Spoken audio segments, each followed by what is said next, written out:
시간입니다. 오늘 말씀의 제목은 술객이 뱀에게 물린 날입니다. 술객, 주술사가 점을 치기 위해서 사용하는 이 뱀에게 주술을 걸기도 전에 물려버리고 말았습니다. 이 주술은 고대 근동 사회에서 특별한 직업이죠. 그리고 이 전문 직종 중에 한 직종이라고 말씀드릴 수 있습니다. 그러니까 이 말씀의 의미는 전문가도 넘어질 때가 있다, 그런 의미가 될 수 있겠습니다. 하지만 오늘 이 말씀의 주제는 한 걸음 더 들어가서 과연 술객의 뱀에게 물린 날의 의미가, 그 본질적 의미가 무엇인지를 조금 더 깊게 상고해 보고자 합니다. 때때로 살다 보면 감당하기 어려운 문제를 만나게 됩니다. 그럴 때 우리는 좌절하거나 넘어집니다. 그리고 하나님께서 이 답답한 현실에 대해서 한 말씀 해주시기를 고대하고 바랍니다. 하지만 하나님께서는 우리에게 대답을 해주실 때보다도 침묵하실 때가 훨씬 더 많습니다. 박원서 작가에게도 하나님은 한 말씀만 해달라고 절규했던 그 작가에게 하나님은 사실 침묵하셨죠. 1988년 사랑한 남편을 폐암으로 천국으로 먼저 보내드리고 슬픔에 잠겨 있는 그 시간도 얼마 지나지 않았던 시점인데 남편 돌아가시고 한 3개월 정도 지난 다음 마취과 레지던트였던 26살 아들이 그만 교통사고로 사망하고 맙니다. 너무너무 힘들고 고통이 극에 달했기 때문에 이 작가는 수녀원으로 몸을 숨겼습니다. 그리고 고통 속에서 하나님께 거칠게 항의하고 부르짖었습니다. 그러나 하나님은 침묵하셨습니다.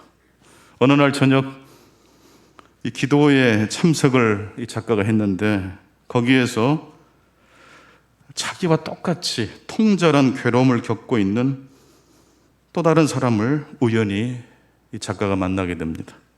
그 순간, 그분들의 얼굴을 본 순간 작가의 마음을 스치고 지나가는 생각, 깨달음이 있었습니다. 그것은 바로 Why me? 왜 나에게 이런 일이? 라는 질문에서 한 걸음 더 나아가 이런 이야기가 가슴을 쳤습니다. Why not me? 나라고 그런 재앙을 당하지 말란 법이 있겠느냐?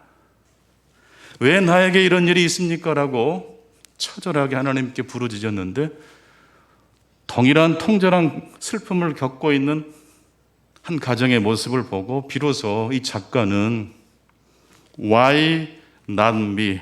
나라고 그런 재앙을 당하지 말란 법이 있느냐로 슬쩍 넘어갈 수 있게 되었습니다. 그 후 작가는 된장국 냄새가 느껴지기 시작했고 밥을 먹고 일상의 삶을 살아갈 수 있는 용기를 얻게 되었습니다. 솔직히 너무 답답할 때는 누군가를 찾아가서 내 인생의 미래에 대해서 물어보고 싶을 때가 있습니다. 성경은 그런 마음을 갖는 것 자체를 죄라고 말하지는 않습니다. 오히려 성경은 그런 답답한 마음을 가진 사람들의 마음을 헤아리면서 다음과 같은 이야기를 들려줍니다. 오늘 본문 전도서 10장 11절입니다. 같이 보시죠. 주술을 베풀기 전에 뱀에게 물렸으면 술객은 소용이 없느니라. 주술을 베풀기 전에, 점을 치기 전에 뱀에게 물렸으면, 점을 쳐주는 뱀에게 주술사가 물렸다면 이것은 소용이 없다는 이야기입니다. 점을 쳐서 미래를 알려주는 사람이 술객, 주술사입니다. 그런데 이 술객이 점수를 베풀기 전에 자신이 주술을 베풀 때 사용하던 뱀에게 그만 물리고 말았습니다. 다른 사람의 미래를 점쳐주던 그 사람이 정작 자신의 미래가 어떻게 될지는 몰랐다는 이야기입니다. 새롭게 하소서라는 프로그램이 있죠. CBS. 아주 오래된, 그리고 우리 성도님들이 아주 좋아하는 프로그램입니다. 요즘 그 진행자가 이분이더라고요. 주영훈 집사님. 근데 최근에 이 주영훈 집사님이 간증 비슷한 것을 이 프로그램을 진행하시면서 하시는 걸 들었어요. 녹음실 근처에 늘 밥을 대놓고 먹는 식당이 있었는데 어느 날 식당에 갔더니 일반 백반을 시켰는데 상다리가 부러지게 음식을 주인이 사장님이 차려오시더래요. 밥값은 안 받으시고. 왜 그러신가 했더니 막 싱글벙글 웃으면서 오늘 우리 가게에 귀인이 온다고 했는데 당신이라고. 아니 제가 무슨 귀인입니까? 그랬더니 내가 점을 봤는데 오늘 오는 분을 잘 대접하면 복을 받는다는 이야기를 들었다고. 그분이 얼마나 대단한 분인지 모른다고. 어쨌거나 저쨌거나 밥을 맛있게 잘 먹어서 너무 행복해서 그 다음날도 또 시간이 될 때마다 그 집을 찾아가면 주인이 너무너무 환대를 해주시는 거예요. 그리고 물어보지도 않았는데 최근에 자기가 무엇을 본 이야기? 전본 이야기를 계속해서 이제 해주는 거예요. 이래서 이랬고 저래서 저랬고. 주영훈 집사님은 믿음의 가정입니다. 아마 아버님이 목사님인 걸로 제가 알고 있어요. 근데 여러분, 아무리 믿음이 좋은 사람도 자꾸 이런 이야기에 접촉이 되면 그런 이야기가 씨가 돼서 들어올까요? 들어오지 않을까요? 들어와요. 근데 그걸 알을까요? 모를까요? 몰라요. 무의식을 통해서 우리 내면의 마음에 착상되기 때문입니다. 그리고 어느 날 정말 이상하게도 이 조영은 집사님의 이 사업에 삶에 굉장히 어려운 문제가, 심각한 문제가, 어떻게 해결할 수 없는 고통스러운 문제가 찾아왔습니다. 그럴 때 우리 믿음의 사람들은 기도하지요. 기도만 하지요. 슬쩍 어떤 마음도 들 수 있습니까? 거기 가서 좀 물어보고 싶은 생각도 들 수도 있습니다. 주영훈 집사님은 기도해야 된다고 생각하면서 어떤 생각이 스멀스멀 마음에서 올라옵니까? 그때 그 영험한 분 한번 찾아뵙고 듣고 싶은 마음이 생겨서 기어이 사장님에게 물어봐서 찾아갔답니다. 근데 그 점집에 들어갔는데 그 점쟁이가 첫 마디가 그거예요. 나도 교회 다녔다고. 나도 오래전에 교회 다녀봤다고. 들어오라고. 편안하게 들어오라고. 근데 그 말이 어떻게 들리냐면 도저히 들어갈 수 없는 말로 들리는 거예요. 한 걸음도 움직일 수가 없어요. 오히려 막 토를 하게 되고 아무리 힘을 써도 들어갈 수가 없어요. 결국 들어가지 못하고 나왔습니다. 차를 운전해서 돌아오는데 그제야 정신이 좀 들려고 그래요. 내가 지금 무슨 일을 했지? 신호가 걸려서 빨간불이 켜져서 딱 대기 중인데 느닷없이 뒤에서 차가 와서 꽝 받아버립니다. 정신이 퍼쩍 나죠. 뒤에서 차를 받으친 그 트럭 운전수가 와가지고 죄송하다고 보험 처리해드리겠다고. 이때 주영훈 집사님이 그런 말을 했어요.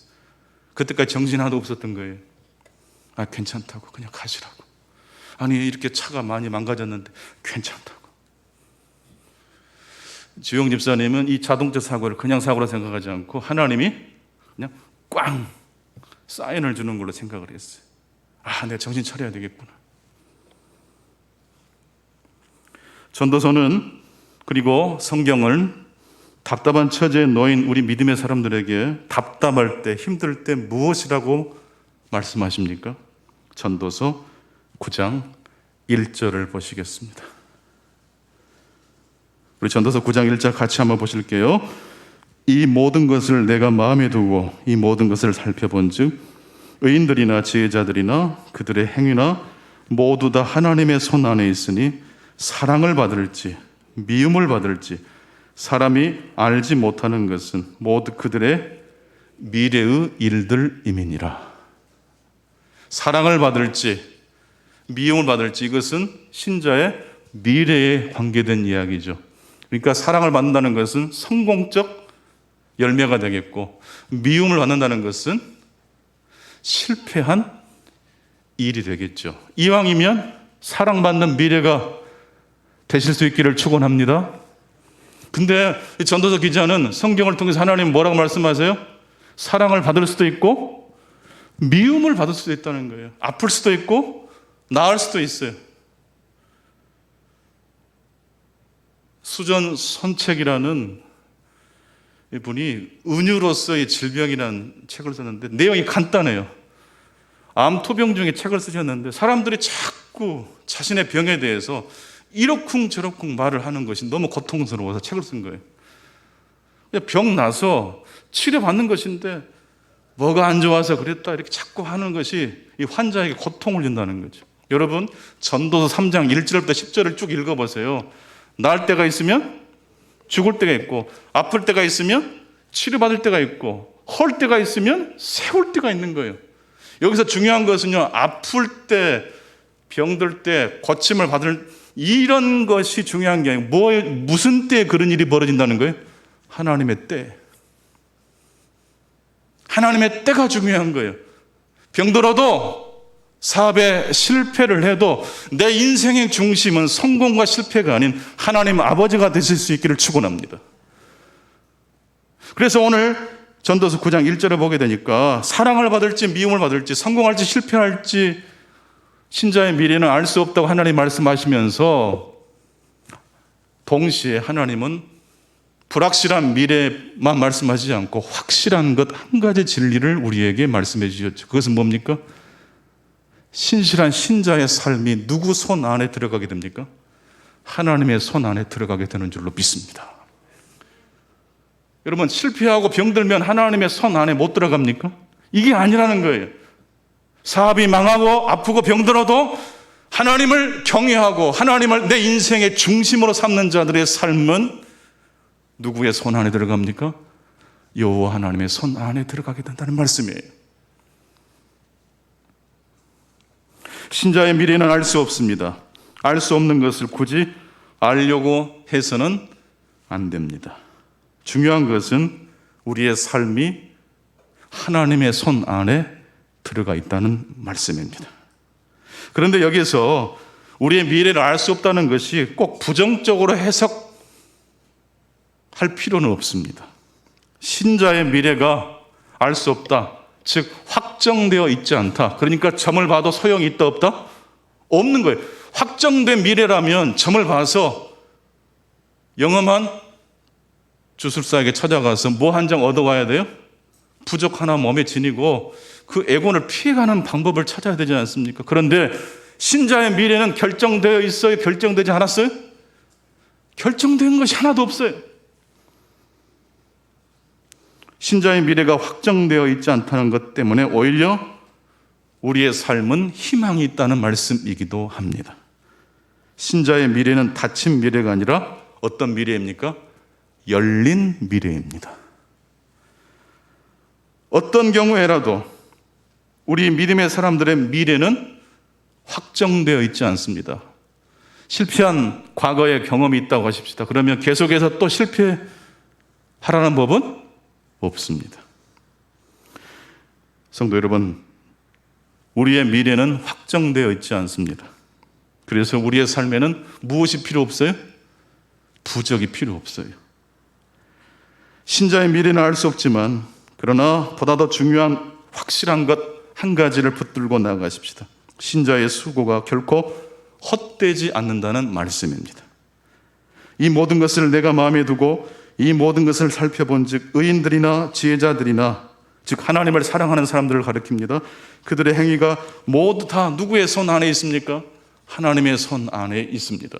사랑을 받을지 미움을 받을지 우리의 미래는 결정되어 있지 않습니다. 그래서 우리는 어떻게 해야 될까요?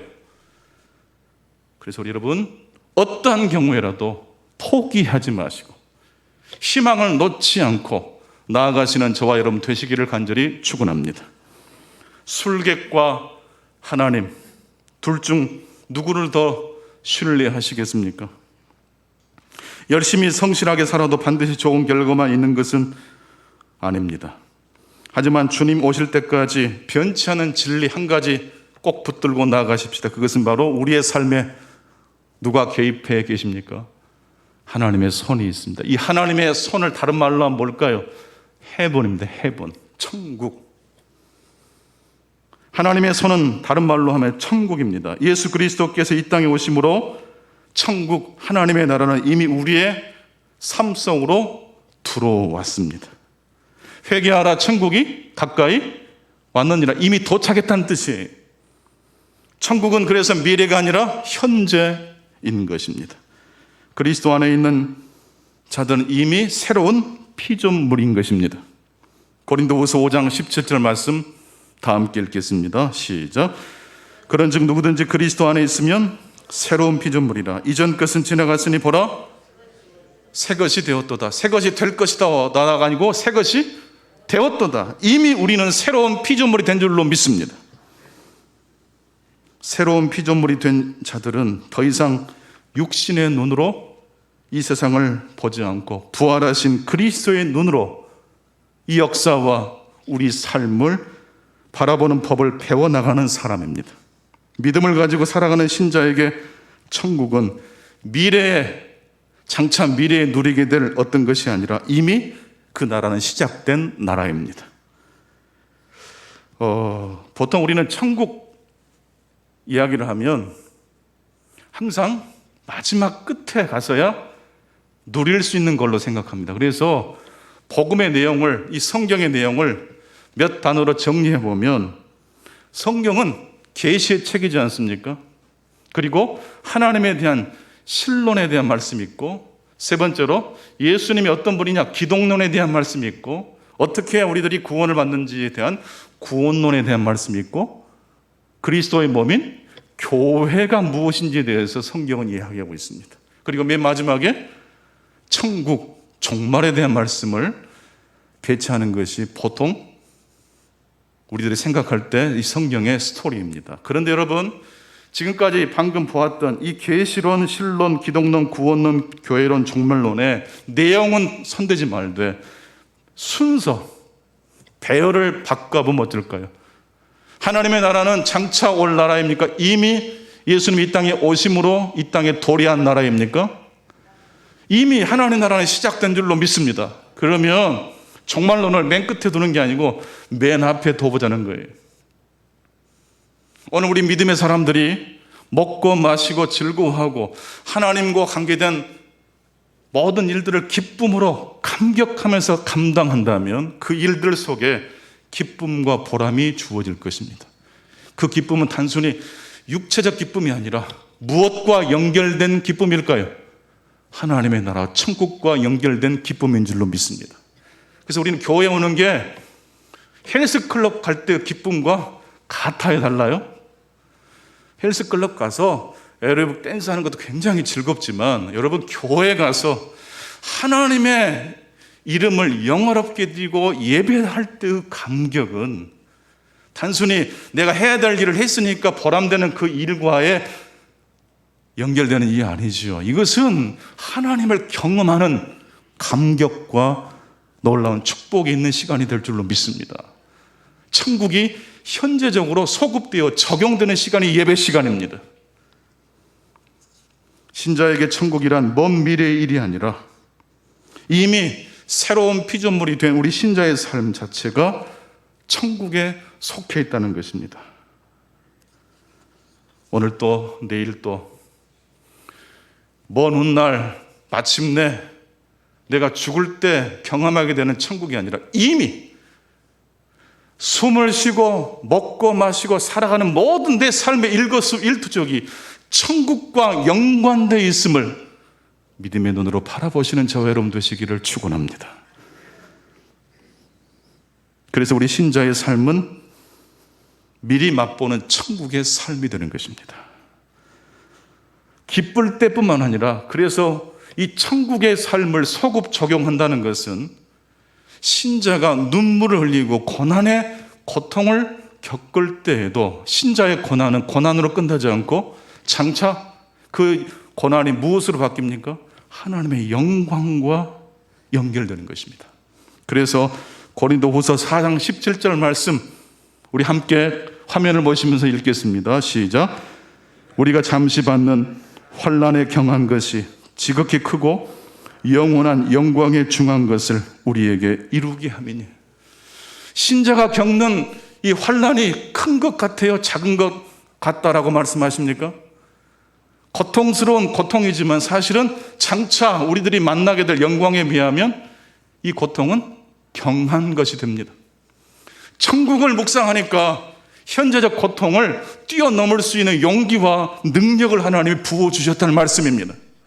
주님을 위하여 헌신할 때에 감당하게 되는 고통은 먼 훗날 미래에 보상되어질 고통이 아니고 이미 이 땅에 임한 천국이 새로운 피조물이 된 이 신자의 삶의 모든 삶의 일거수일투족이 하나님의 나라와 연결되어 있음을 믿음의 눈으로 바라보시기를 바랍니다.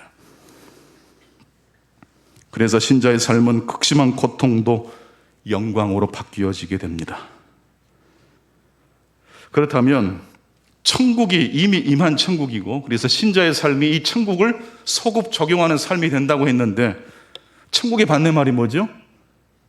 지옥. 지옥은 어떨까요? 지옥은 장차 먼 훗날 경험하게 될 어떤 것입니까? 지옥 역시 지옥을 향해 달려가는 하나님을 마음의 중심에 두지 않고 자기가 인생의 주인공 되어 살아가는 사람들, 즉 지옥을 향해 살아가는 사람들에게 지옥은 미래의 일입니까? 형제적으로 영향력을 미치는 지옥입니까? 그렇죠. 술객이 뱀에게 물린 날, 재수없는 날, 전문가도 실수하는 날이라고만 해석할 수가 없는 이유가 바로 여기에 있습니다. 그렇다면 이 술객이 주술사가 지난날 뱀에 물리지 않고 뱀을 잘 다뤄서 많은 사람들에게 점을 쳐주고 돈도 많이 벌었어요. 그와 같은 삶은 뱀에 물리지 않았으니까 행복한 날이었습니까? 그 역시 지옥과 연결된 날이라고 말할 수 있습니까? 바로 그겁니다. 뱀에게 물리지 않고 주술로 많은 사람을 유혹한 날 역시 어떤 날입니까? 뱀에 물린 날과 똑같은 날인 것입니다. 신자의 고난이 영광으로 바뀌어지는 것처럼 주술사의 삶 역시 모두가 다 지옥과 연결되지 않을 수가 없다는 이야기입니다. 여러분 점치지 마세요. 점치고 싶은 생각이 드는 것은 죄가 아니지만 직접 실행에 옮기는 걸 뭐라고 그래요? 그 죄예요. 근데 왜 점을 치지 말아야 됩니까? 미래는 확정되지 않고 열려 있어요. 하나님도 너 이 길로 가, 저 길로 가라고 말씀하지 않으세요. 이 길이 좋을런지 저 길이 좋을런지 확정되어 있지 않기 때문이에요. 그러니 점을 쳐도 소용이 없어요. 차라리 그 열정과 능력을 하나님의 나라를 위해 사용하실 수 있기를 축원합니다. 얼마든지 우리 신자의 삶은, 신자의 미래는 바꿀 수 있고 다시 시작할 수 있는 열려져 있는 미래입니다. 한 번 실패가 영원한 실패가 아닙니다. 얼마든지 다시 시작할 수 있습니다. 하지만 마귀는 우리 인간의 미래가 확정되어 있다고 속삭입니다. 그래서 영험한 사람에게 찾아가서 점도 보고 부족도 써서 그 위기를, 애군을 넘어가는 길을 찾아보라고 말합니다. 인간의 미래가 확정되어 있다고 말하는 것은 귀신, 마귀, 사탄, 그리고 무엇과 연결되어 있는 이야기입니까? 지옥과 연결되어 있는 이야기입니다. 지옥은 그래서 먼 미래에 있지 않고 오늘도 이 시대에 자기를 중심으로 세우고 욕망과 하나님이 아닌 이 지옥을 향해서 자기도 모르게 방향으로 가는 사람들과 밀접하게 연결되어 있는 것입니다. 전도서 10장 1절 말씀입니다. 같이 보시죠. 죽은 파리들이 향기름을 악취가 나게 만드는 것 같이 적은 우매가 지혜와 종기를 난처하게 만드느니라. 여기 보니까 향기름을, 이 고급 향기름을 죽은 파리 몇 마리 때문에 망치고 말았습니다. 이 죽은 파리, 지난주 말씀 기억나시죠? 죽은 사자보다 살아있는 개가 좋아요. 죽어버리면 이렇게 본인도 옆에 사람도 고통을 준다는 거예요. 여기서 죽는 건 생물학적으로 죽는다는 의미만을 가지고 있지 않아요. 영적으로 죽으면 그런다는 거예요. 죽은 파리들은 적은 우매를 이야기합니다. 이 적은 우매가 지혜와 총기를 난처하게 만듭니다. 여러분, 여기서 이 죽은 파리들이 많은 우매입니까? 아주 적은 우매를 가리킨다고 했습니까? 적은 우매입니다. 여러분, 적다라는 것, 그래서 우리들이 속기가 쉽습니다. 이 정도쯤이야. 너무 작은 거니까 괜찮을 거야. 여러분, 작은 것도 죄는 죄입니까? 모든 죄는 큰 죄든지 작은 죄든지 어디를 가리킵니까? 그 죄의 끝에는 뭐가 기다리고 있어요? 지옥이 기다리고 있어요. 아무리 보잘것없는 소소한 행복과 기쁨이지만 그 기쁨을 추적해서 끝까지 가보면 무엇이 있어요? 천국이 있는 줄로 믿습니다. 모든 사람은 다 방향을 가리키는 존재입니다. 그의 나라와 그의 의를 구하시든지 아니면 자기 의를 구하든지 둘 중 하나입니다. 전도서 9장 10장 2절을 보게 되면 지혜자의 마음은 오른편에 있고 우매자의 마음은 왼쪽에 있다고 했어요. 방향을 가리켜요. 성경에서 말하는 오른쪽은 의로운 자, 의인의 편을 이야기합니다. 왼편은요, 하나님을 등진, 그런 편을 가리켜서 왼쪽을 이야기합니다. 천국과 지옥은 같은 방향이 아니라는 말씀입니다. 왜 우리들이 작은 것에 감동하고 기뻐할 수 있습니까? 그 감동과 작은 기쁨 속에 천국이 연결되어 있기 때문에 그렇습니다. 왜 우리들은 고난 중에도 기뻐하고 감사합니까?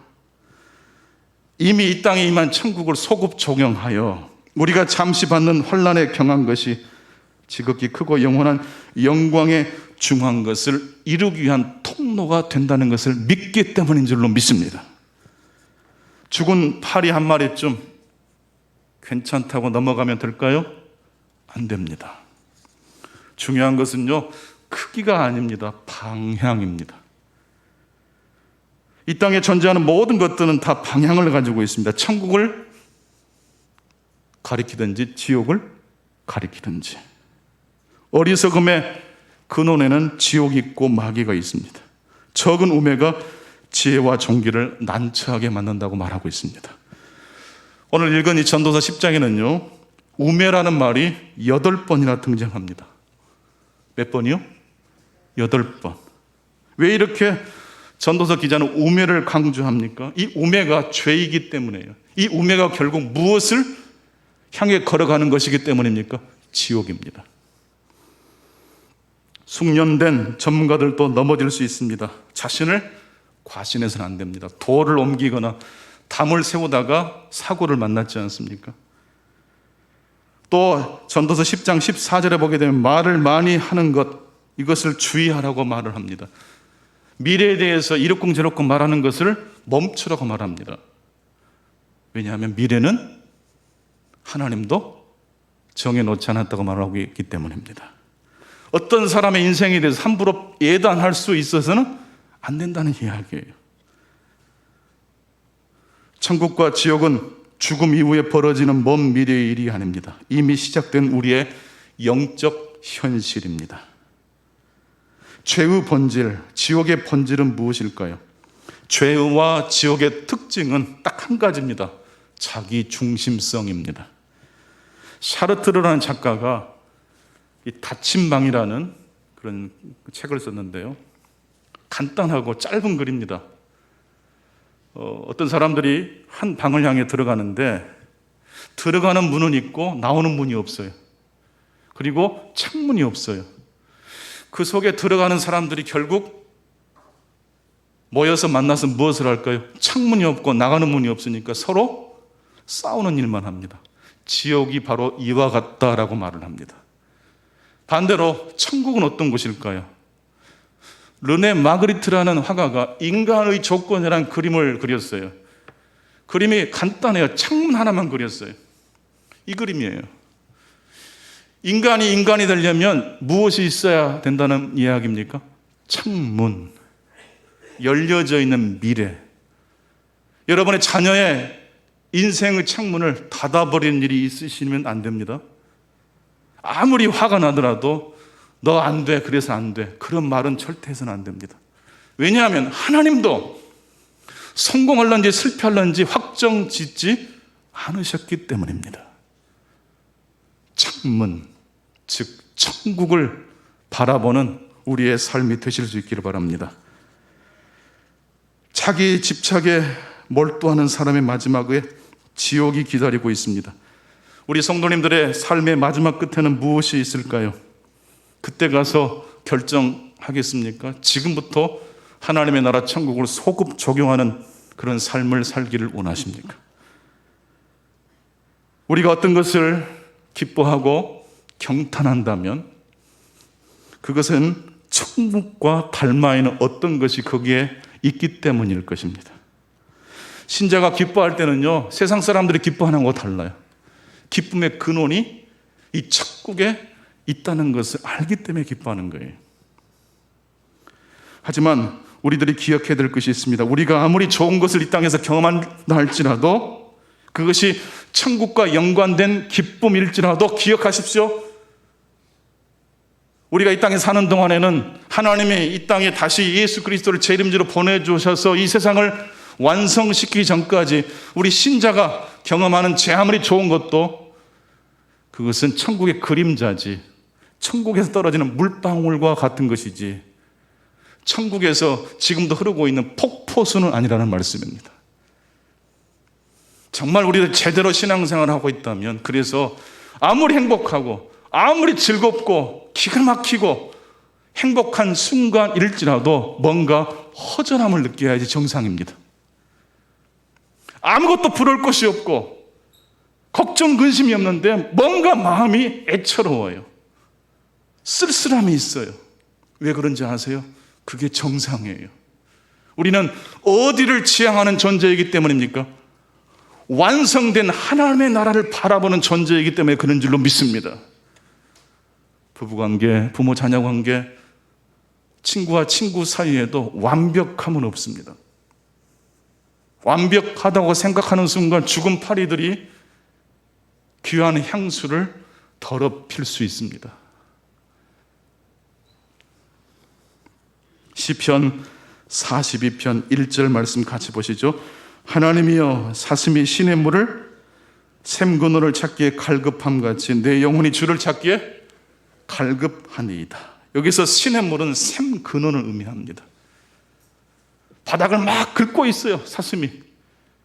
샘 근원을 찾기 위해서 바닥을 막 긁고 있는 사슴을 생각해 보십시오. 우리가 아무리 이 세상에서 기가 막힌 행복과 놀라운 경험을 하는 순간에도 우리는 시편 42편 1절에 나오는 사슴과 같은 존재가 되어야 될 줄로 믿습니다. 목말라요. 뭔가 허전해요. 뭔가 쓸쓸함이 있어요. 이게 바로 천국에서부터 불어오는 바람이 우리의 영혼을 터치했기 때문에 느껴지는 감정인 줄로 믿습니다.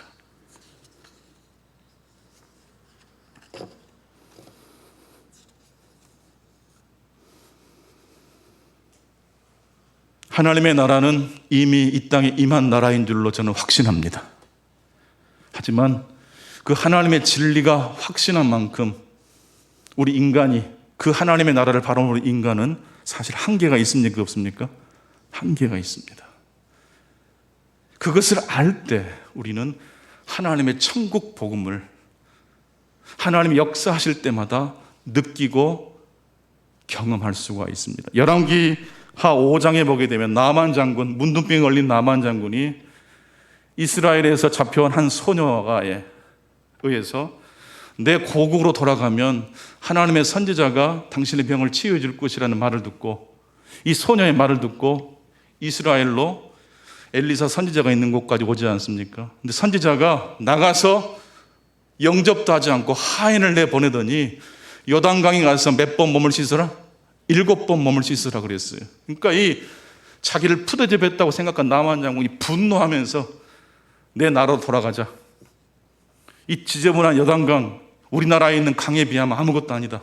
이때 이 하나님의 은혜가 이스라엘에서 잡혀온 소녀를 통해서 나만 장군에게 은혜의 서식이 들어가고 드디어 이스라엘로 와서 하나님의 치유를, 은혜를 경험할 수 있는 이 마지막 순간에 이 나만이 화가 나서 그 자리를 뜨려고 하는 찰나에 나만의 흥분된 마음을 누가 잡아주는 줄 아세요? 나만의 하인들이. 주인이시여, 이보다 더 큰 일을 하라고 해도 하지 않았겠습니까? 요단강에 가서 7번 몸 씻는 게 뭐가 어렵습니까? 이왕 온 거 하십시다. 그래서 나만이 가던 길을 돌이켜서 요단강의 몸에 들어가서 씻고 하나님의 은혜의 치유를 경험하게 된 것입니다. 여러분, 나하만 장군의 삶에 하나님의 은혜, 하나님의 천국이 임하게 된 결정적 계기는 두 사람 때문이에요. 이름 모를 소녀와 늘 푸드대 받는 것에 익숙한 나하만 장군의 하인이 없었다면 나하만은 하나님의 은혜를 경험할 수 있는 코앞에서 지옥의 방향으로 방향을 틀 수밖에 없었을 거예요. 오늘 우리의 삶에 하나님의 귀한 은혜의 메시지를 전해줄 사람은 누구일까요? 우리가 볼 때 존재감이 없는 사람, 연약한 사람, 별 볼 일 없어 보이는 사람들을 통하여 하나님이 구원과 은혜의 복음을 전해주신다면 여러분들 믿음의 눈으로 바라보시겠습니까? 이게 오늘 본문의 두 번째 핵심 메시지입니다. 하나님의 나라는 미래에 임하는 나라가 아니고 이미 이 땅에 임한 나라입니다.